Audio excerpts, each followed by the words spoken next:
മനോഹരമായിട്ടുള്ള ഒരു അതിഗംഭീരം എന്ന് വെച്ചാൽ അതിഗംഭീരം ഒരു സറ്റയറിനെ എങ്ങനെ പ്രസന്റ് ചെയ്യാമെന്നുള്ളത് അതിന്റെ ഒരു ഉദാത്തമായ പ്ലസ് മനോധർമ്മം ഈസിക്കൽ ടു മാധ്യമധർമ്മം. നമസ്കാരം, ന്യൂസ് അവറിലേക്ക് സ്വാഗതം. പത്തനംതിട്ടയിലെ ഇട്ടാവട്ടത്ത് തട്ടിയും മുട്ടിയും രാഷ്ട്രീയം കളിക്കുന്നവരുടെ കൂട്ടത്തിലൊരുവൻ എട്ടും പൊട്ടും തിരിയാത്ത കുട്ടികളെ പാട്ടിലാക്കി പീഡിപ്പിച്ചെന്ന ഉമ്മാക്കി കാണിച്ച് പേടിപ്പിക്കൽ രാഷ്ട്രീയക്കാരെ, നിങ്ങളുടെ സ്വപ്നങ്ങൾക്ക് കട്ടപ്പുകയാകുമ്പോൾ ആരംഭിക്കാം പ്രൈം ടൈം. ഓ എന്താണ് ഉണ്ണി, ഒന്നും തിരിയില്ലത്. പറയൂ പറയൂ മിസ് പറളി തങ്കമ്മ, എന്താണ് അവിടെ യഥാർത്ഥത്തിൽ സംഭവിച്ചത്?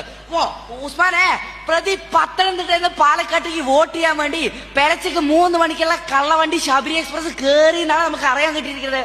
അതെന്തെങ്കിലും ആകട്ടെ, ആരാണ് അതിജീവിത? ഓ ഉസ്മാനെ, തൊട്ടാ പൊട്ടാത്ത ഇംഗ്ലീഷ് മുട്ട എന്ന സിനിമയിലെ അഭിനയത്തിന് ഓസ്കാർ അവാർഡ് കരസ്ഥമാക്കിയ, പേര് വെളിപ്പെടുത്താൻ ആഗ്രഹിക്കാത്ത അണ്ടിപ്പുള്ളിക്കാവ് ശാന്തയ്ക്കാണ് ഈ ദുരനുഭവം ഉണ്ടായിരിക്കുന്നത്. കഷ്ടം കഷ്ടം കഷ്ടം.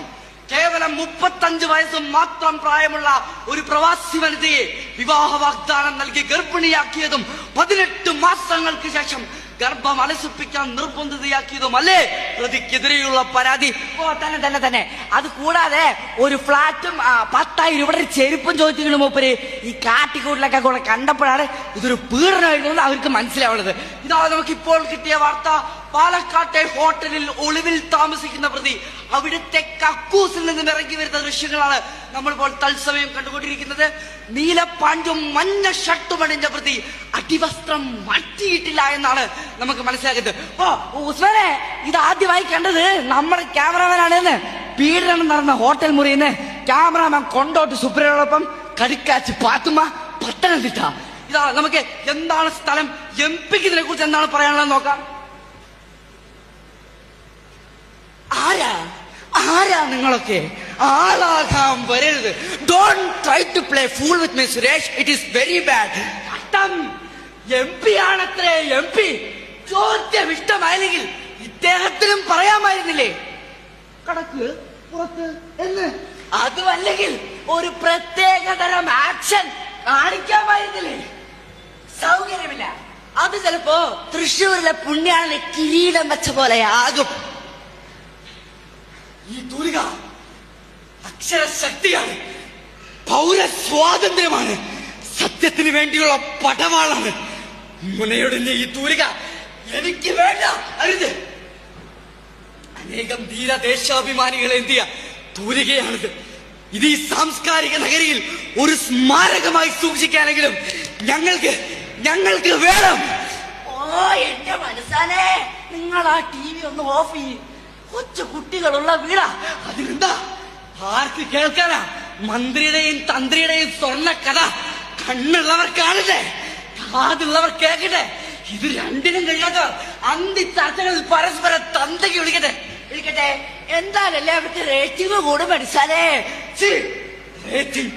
റേറ്റിംഗിന് വേണ്ടി പാവപ്പെട്ടവന്റെ പച്ചമാംസം ഇറച്ചിക്കടയിലെ എച്ചിൽ പട്ടികളെ പോലെ വലിച്ചു കീറുന്ന മാധ്യമ സംസ്കാരം. പണ്ട് കവലകളിലെ ചായക്കടകളിൽ ഒരു കൈയിൽ ചുടുചായയും മറുകൈയിൽ പത്രവുമേന്തി ഇന്ത്യ പാകിസ്ഥാൻ യുദ്ധം വരെ ഞങ്ങൾ ചർച്ച ചെയ്യുമായിരുന്നു. എന്നാൽ ഇന്ന് TV ചാനലുകളിലെ AC മുറികളിലിരുന്ന് പരസ്പരം തന്തയ്ക്ക് വിളിക്കുന്നത് കാണുമ്പോ ഞങ്ങൾക്കറപ്പാ. You are right. ആടിനെ പട്ടിയാക്കി ആ പട്ടിയെ പേപ്പട്ടിയാക്കി തല്ലിക്കൊല്ലുന്ന നവമാധ്യമ സംസ്കാരം കഷ്ടം. കാണ്, Kairali, Janam, Jaihind, Reporter, Mathrubhumi, Manorama, Asianet, plus minus, മണ്ണാൻ കട്ട. ഇതിലാരെയാ നമ്മളെ വിശ്വസിക്കുക? എല്ലാം വിളിച്ചു പറയുന്ന ഈ വിട്ടി പട്ടിയോ?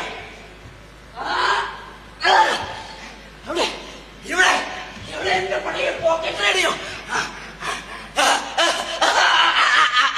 നാട്ടിലെങ്ങും പാട്ടായി, വീട്ടിലിരിക്കാൻ പറ്റാണ്ടായേ.